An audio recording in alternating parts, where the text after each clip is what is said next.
Пайгамбар алейхиссалату вассалам сахабаларга айтат экен да. Мен силерге дейт, бүгүн бар болгон, арабызда болгон, тирүү болгон жаннати адамды көрсөтөйүнбү дейт экен. Бейиштик адам. Бейиштик адамды көрсөтөйүнбү дейт экен. Деген кезде сахабалар көрсөт дейт экен.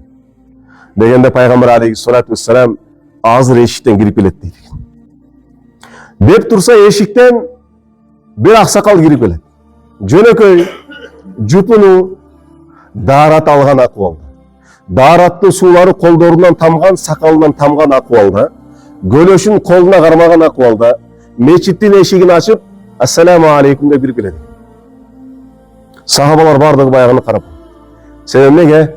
Пайгамбар алейхиссалам аны жаннати деди. Эгерде пайгамбар алейхиссалам бир адамды жаннати десе, ал эмне болот? Жаннати болот, бейиш болот. Экинчи күнү дагы ошондой отурдук дейт. Отурсак, пайгамбар алейхиссалам дагы мен силерге бүгүн дагы бир жаннати, бейиштик адамды көрсөтөйүнбү деп айтты дейт. Сахабалар дагы кызыгып кетти. Я Расулаллах, көрсөт деди. Эшикти карагыла деди. Экинчи күнү дагы биринчи күндөгү баягы аксакал дагы ошол акыбалда, даарат алган, даараттын суулары колунан, сакалдарынан тамган акыбалда, көлөшүн колуна кармаган акыбалда, мечиттин эшигинен ассаламу алейкум деп кирип келди. Сахабалар таң калды. Элестетиңерңиз, сиз мечитте кирип келип атасыз, эчтекени билбейсиз. Бирок ичкериде отурган пайгамбар алейхиссалам сени жаннати деп атат. Бул бакытпы? Чоң бакыт да бул. Сен билбейсиң. Бирок Алланын элчиси пайгамбар алейхиссалам сени эмне деп атат? Жаннати, бейиш деп атат. Үчүнчү күнү дагы ошондой болду дейт. Дагы отурабыз дейт. Пайгамбар алейхиссалату вассалам дагы мен силерге дагы жаннати, бейиштик адамды көрсөтөйүнбү деди. Дегенде сахабалар, я Расулаллах, көрсөт деди. Дегенде дагы эшиктен карагыла деди. Эшикти карап турса, эшиктен мурдагы 2 күндө кирип келген баягы аксакал дагы ошол акыбалда, дагы даарат алган, даараттын суулары колдорунан, сакалдарынан тамып турган акыбалда, көлөшүн колуна кармаган акыбалда, мечиттин эшигинен ассаламу алейкум деп кирип келди. Сахабалардын ичинде отурган Абдуллах ибн Амр радиаллаху таала анху баягы адамга аябай кызыгып калдым дейт. Бул адам кандай адам?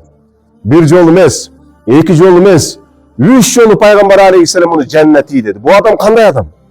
Кандай амалы бар да муну пайгамбар алейхиссалам тирүү кезинде жаннати деп атат? Өзгөчө кандай амалы бар мунун? Кандай өзгөчөлүгү бар? Мага кызык болду дейт.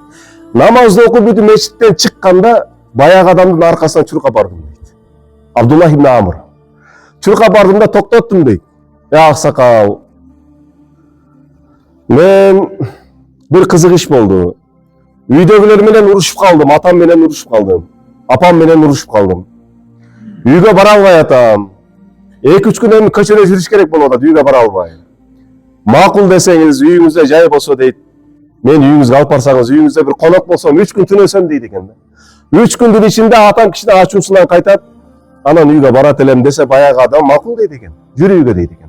Абдуллах ибн Амр чындыгында үйдө атасы менен урушканбы? Урушпаган.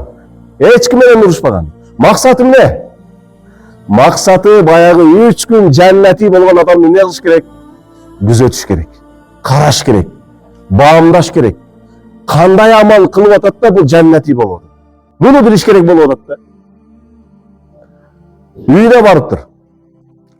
3 күн жашадым дейт баягы адамдын үйүндө. 3 күн. Күнү түнү аңдыйт экен да. Түндө да уктуп атып көзүн ачып аңдыйт экен. Бул адам намаз окуп атабы, эмне кылат, дуа кылып атабы, эмне кылып атат? Кызык. Кандай амалы бар? 3 күн аңдыдым дейт. 3 күндөн кийин бул адамдан эч кандай бир өзгөчөлүк көрбөдүм дейт. Бул адамдан көрө Абу Бакыр, Омар, Али, Османдар көбүрөөк намаз окуйт, тахажжудту дейт. Бул адамдан көрө Абу Бакыр, Омар, Али, Осман, даже мен көбүрөөк ораза кармаймын дейт да. Бул адамда андай деле көп ибадат жок, нафилдер жок, 5 убак намазын окуйт, бата, дуа, зикир болду, бизге окшогон бир адам. Өзгөчө амал жок, таң калдым дейт да. Таба албадым, өзгөчөлүгүн таба албадым. Бул адамды пайгамбар алейхиссаламдын тилинен жаннати кылган амалын мен таба албадым дейт. 3 күн бүткөндөн кийин кеттим деп кетип атам дейт. Рахмат сизге, атамдын ачуусу кетти, барайын, жалган да. Эчтеке таба албадым. Кетип атса, баягы үйдүн ээси айтыптыр баягы адамчы. Балам дептир, токто дептир. Максатың эмне дептир? Эмнеге келдиң өзү? Аксакал, мени кечирип коесуз. Мен сизге жалган сүйлөдүм. Мен атам менен апам менен урушпагам, мен эч ким менен урушпагам. Бирок бир кызык иш болду. Кече күнү мечитте отурсак, пайгамбар алейхиссалату вассалам сизди 3 күн 3 жолу жаннати адам деди, бейиштик адам деп айтты сизди пайгамбар алейхиссалам. Мага кызык болду, сиз кандай өзгөчө амалыңыз бар? Кайсыл амалыңыз менен сиз жаннати болуп атасыз? Муну билгим келди. Сизге жалган сүйлөп, сиздин үйүңүздө 3 күн түнөдүм, сизди күзөттүм, аңдыдым, бирок сизде өзгөчө амал таппадым. Балким сизден биз көбүрөөк ибадат кылат экенбиз деди. Дегенде баягы адам өзү да таң калды, билбейм деди. Кандай болор экен? Мен деле билбейм деди. Şu адам жөнөкөй адам.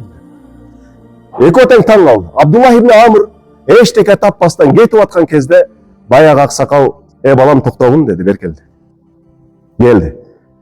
Gelgen kezde balam dedi, mende bir nerse var dedi. Oşol emес bilmeyim dedi. Sen izlegen nerse oşol bolup kalışım mümkün. Bir o kaldı kiçinekeyle nerse dedi. Mende bir adatım var dedi. Kanday adat dedi. Degen kezde balam dedi, ben uşunday adamım dedi. Geçinde töşöke jatkan kezde dedi. Barız, ertelen geç adamlar menen mamile kılabız. Turabı. Birөө menen uruşabız. Birөө менен кырылышабыз. Ар ким арагандай сөз айтат сага. Ушак угасын, гыйбат болот. Төшөккө жаткан кезде дейт баягы адам. Ана ким кантип жатат айткылачы? Ким төшөккө жатканда ким дуалар кылабызбы? Кандай дуалар бар? Ким айтат? Уйкуга жатканда кандай дуа бар? Ким айтат? Я.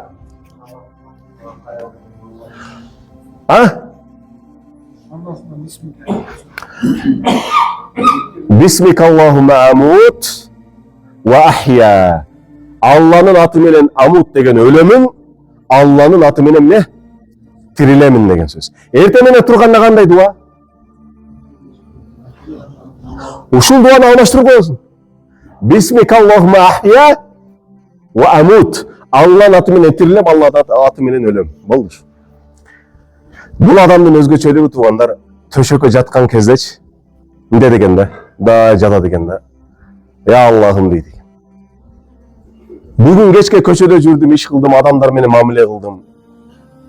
Кимдир бирөөлөр мага жаман сөз айтып койгон болсо дейт. Кимдир бирөөлөр менин көңүлүмдү орутуп койгон болсо дейт. Кимдир бирөөлөр мага ушак кылып койгон болсо, кимдир бирөөлөр мага зыян кылып койгон болсо, Аллахым sen üçün men geçirdim deydi. Ya Allah'ım deydi eкен. Eğer de men kimdir biröөгө ziyan bergen bolsam, sen meni geçir deydi. Töşökө жатат экен. Бул нерсени укканда Абдуллах ибн Амр, аксакал, болбоду ушул амалың деди. Ушул амал сени жаннати бейиштик кыл деди. Бул урматтуу жамаат, жүрөктүн тазалыгы. Көрдүңбү?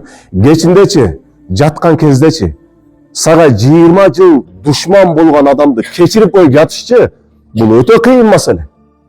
20 жыл сага душман болгон адамды кечирдим деген адам менимче 2 саат уктай албай жатат. Турабы? Жүрөгү таза адам бар го. Жүрөгү таза адам бар го. Аллахтын ыраазычылыгы үчүнчү бардык нерсеге даярда. Бардык нерсеге. Көрдүңөрбү? Бул жүрөктүн тазалыгы.